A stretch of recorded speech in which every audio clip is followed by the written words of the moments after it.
time for a brief history of the United States of America. Hi, boys and girls, ready to get started? Once upon a time, there were these people in Europe called pilgrims, and they were afraid of being persecuted. So they all got in a boat and sailed to the New World where they wouldn't have to be scared ever again. Oh, I'm so relaxed. I feel so much safer. But as soon as they arrived, they were greeted by savages, and they got scared all over again. Indians! So they killed them all.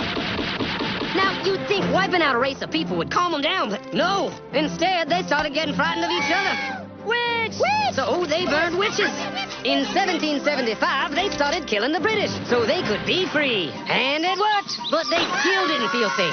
So they passed a Second Amendment which said every white man could keep his gun. I loves my gun. Loves my gun. Which brings us to the genius idea of slavery. You see, boys and girls, the white people back then were also afraid of doing any work. So they went to Africa, kidnapped thousands of black people, brought them back to America, and forced them to work very hard for no money. And I don't mean no money like I work at Walmart and make no money. I mean $0. Nothing. Not a zip. Doing it that way made the USA the richest country in the world. So did having all that money and free help calm the white people down? No way. They got even more afraid. That's because after 200 years of slavery, the black people now outnumbered the white people in many parts of the South. Well, you can pretty much guess what came next. The slaves started rebelling. There were uprisings, and old Master's head got chopped off. And when white people heard of this, they were freaking out and going, I want to live. Don't kill me, big black man.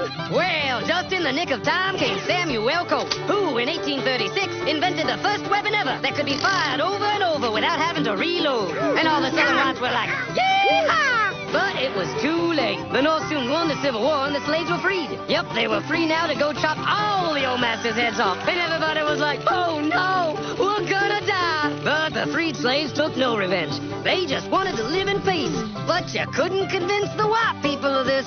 So they formed the Ku Klux Klan. And in 1871, the same year the Klan became an illegal terrorist organization, another group was founded, the National Rifle Association. Soon politicians passed one of the first gun laws, making it illegal for any black person to own one. It was a great year for America, the KKK and the NRA. Of course, they had nothing to do with each other, and this was just a coincidence. One group legally promoted responsible gun ownership, and the other group shot and lynched black people. And that's the way it was all the way to 1955, when a black woman broke the law by refusing to move to the back of the bus. White people just couldn't believe it. Huh? Well, I won't say move. What's going on? Man, all hell broke loose. Black people everywhere started demanding their rights, and white people had a major freaky feel meltdown, and they were all like, run away! Run away!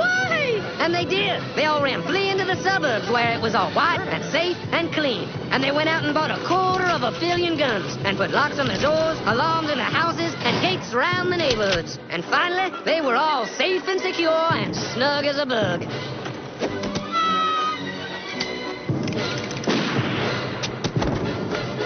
And everyone lived happily ever after.